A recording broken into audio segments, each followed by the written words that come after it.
this is pretty. Look at him. We're in it. This is it. This is what we came here for. We're at the volcano, off the top of the volcano. Ah! My God, is this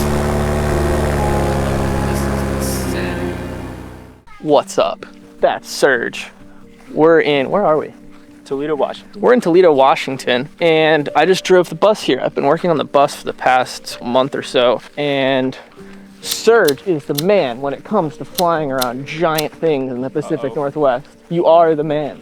Oh, you're generous. And tomorrow morning, we're going to take off on our paramotors and fly around a volcano. Mount St. Helens famously erupted in 1980. There it is, erupting. We gotta wake up at like 4 in the morning and get everything ready. Wow, look at that. He is ready. Just put it on in the morning and off you go. Dude, that is beautiful. I've seen this room so many times on Facebook. And then right here I have the wind dryer. Oh yes, I've also seen this on Facebook.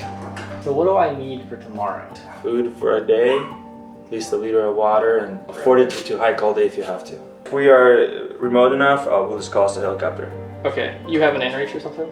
I have a satellite spot device. If it depends on the terrain, if it's more than 6-7 miles, we're doing helicopter. Yeah. Yeah, I used to volunteer on a mountain rescue team, so I have a hookup. It's like 9 p.m. and I have to put this whole motor together. I need to put the scout bags on it. Honestly, I'm a little stressed for this flight. I've never done something this big, but I've also haven't because I've been scared, but I have the guy who knows how to do it safely. So I'm kind of excited, honestly. Anyway.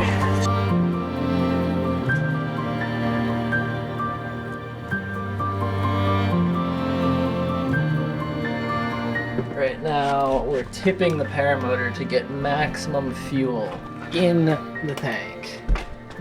Yes, I'll top it off again. I moved the air bubble to the side.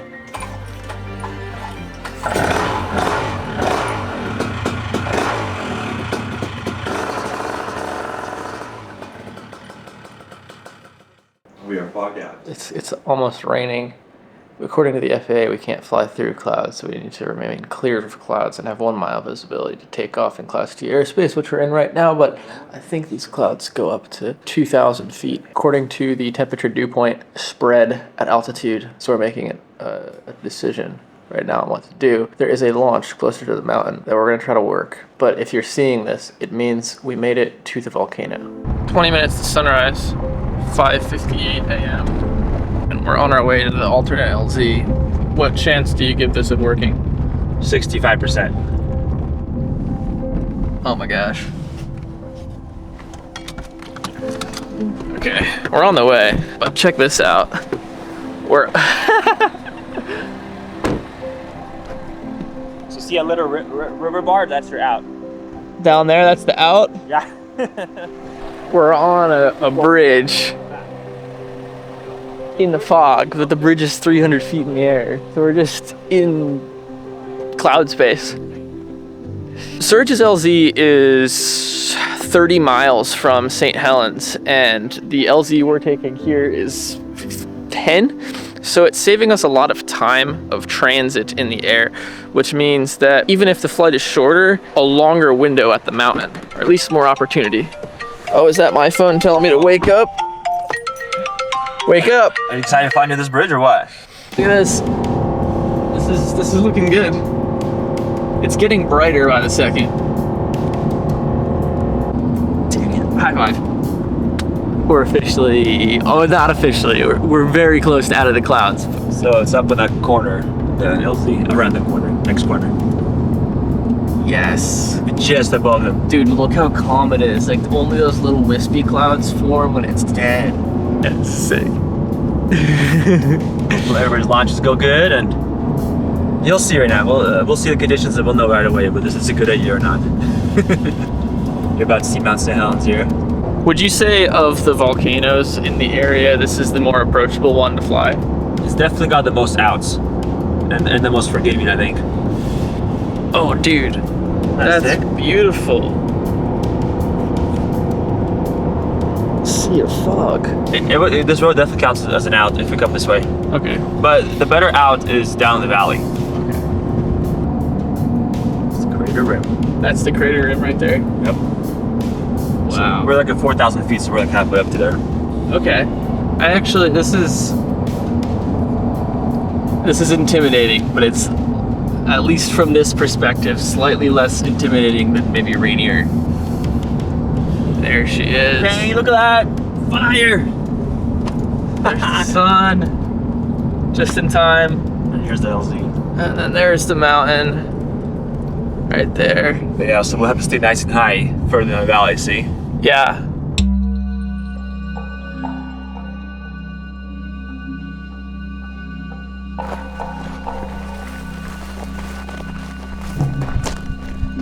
My light.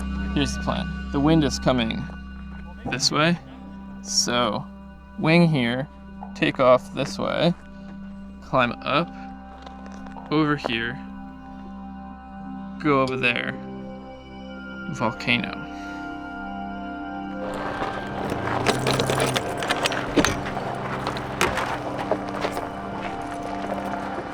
Yeah, we can just follow the road climbing out from the street. Yeah. That's like a perfect balance. Here, if your motor quits, you go roar into the fog down the valley. Yeah. Let's do this. Let's go fly Mount St. Helens. Whew. Come on, little legs.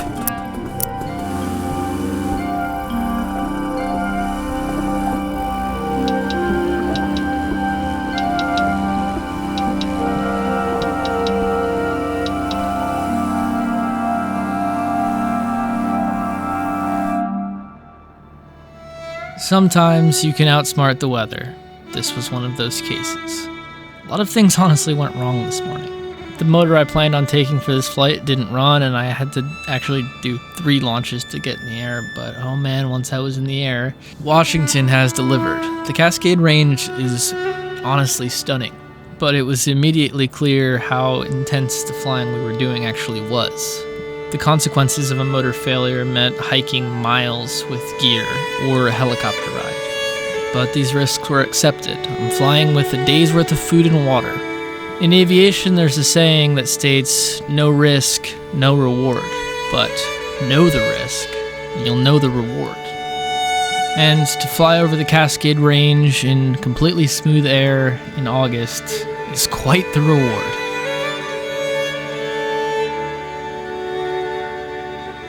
As I grow older in my paramotor career, I become more and more fond of moments like this. They're fleeting and ephemeral. The weather has to be perfect, everything's aligned, and just for this very, very small window of time, we can witness this great expanse of the world from our little paramotor chairs.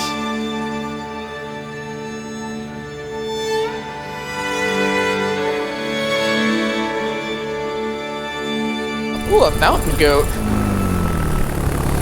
So this lake, there was a tsunami that pushed way up this valley. You can actually see this brown layer is where this water came up when this mountain exploded and everything fell down. And this lake is full of trees that died in the explosion. And you'll notice on the ground, all the trees are laying down away from the mountain. So we were in the blast zone.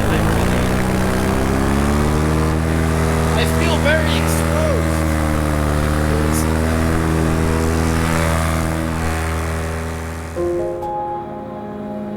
I did not, maybe could not grasp the scale and the magnitude of the eruption of Mount St. Helens in 1980. But from above, you can see how far even just the blast wave knocked trees down from, and how much earth really got displaced.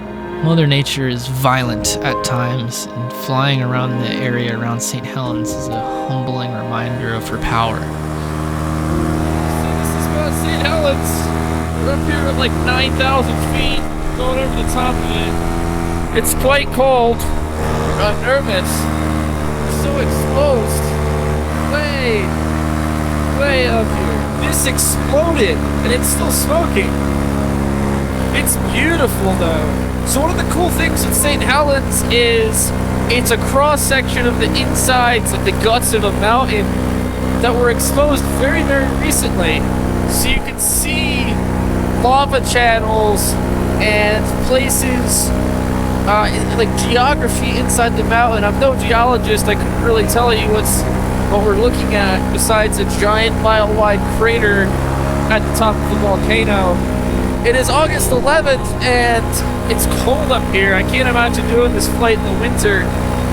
That would be very, very gnarly. This is something. How gorgeous. It's so jagged.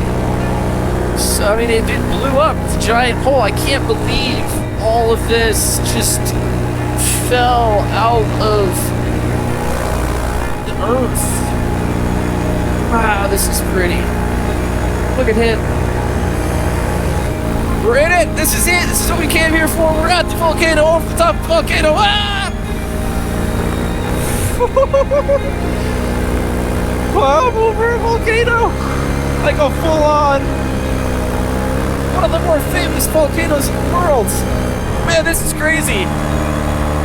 Paramotors give you a really weird, wonderful ability to do wonderful, weird things like this.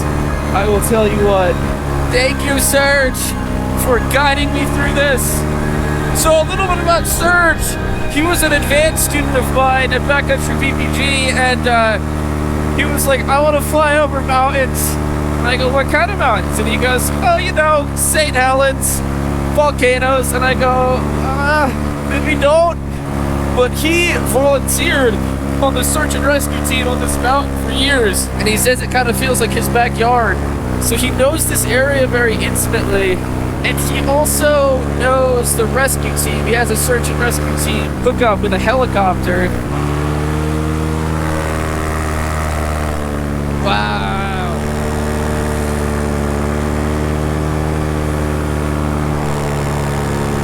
I have a day's worth of food on board. Probably half a gallon of water.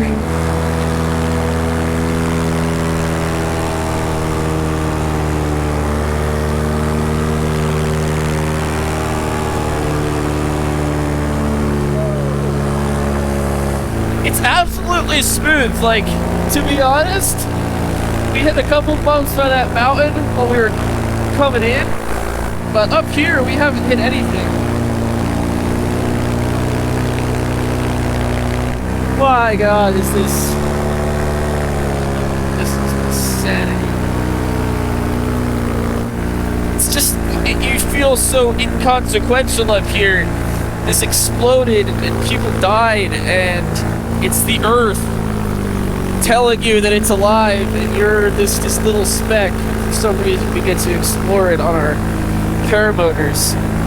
And here we are again at the intersection of the reward of what scares you and what's behind that. This is kind of spooky, but this is one of the cooler experiences of my life right now.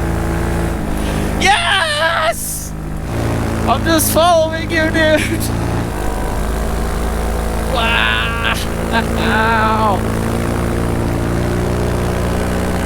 And the geography here is otherworldly. It's like the earth erupted and threw a cubic mile of rock way down this valley. There's a lot of wildfires burning in Washington and Oregon, so the visibility is not the best. We flew over Mount St. Helens. Okay.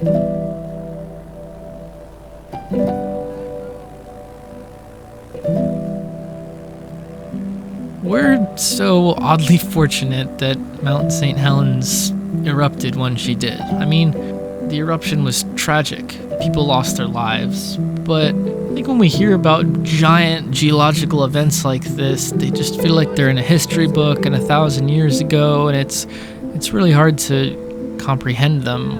But when you visit St. Helens, it's right here.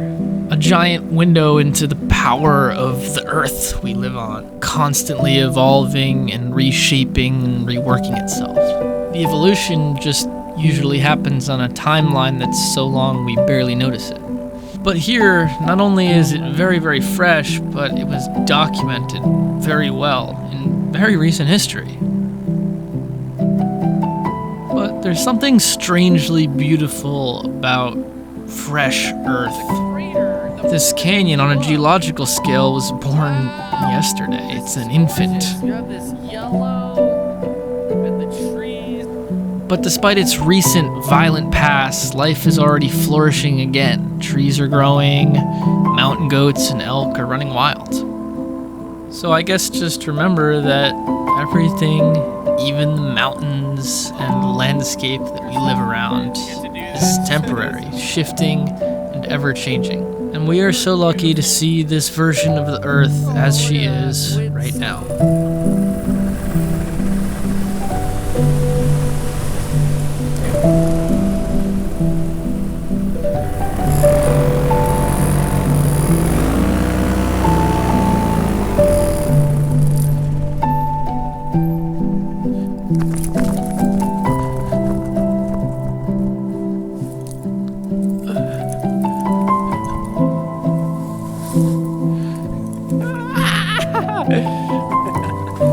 That was so cool, dude. Thank you. That was so cool. We just flew over the volcano. Dude, thank you. Yeah, buddy. Thank you so much. Saved the Anytime. day. Shout out to this motor. Dude, we weren't even up that long. This is the machine. I still have 10 liters in there. Well, that's a wrap on this video. Thank you so much for watching. If you like this video, drop a comment, let me know. Let me know what mountain I should fly over next. But until the next one, fly safe, fly good, and don't suck. Have a great week.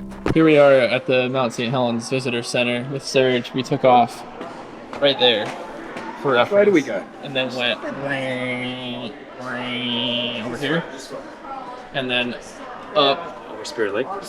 over the lake.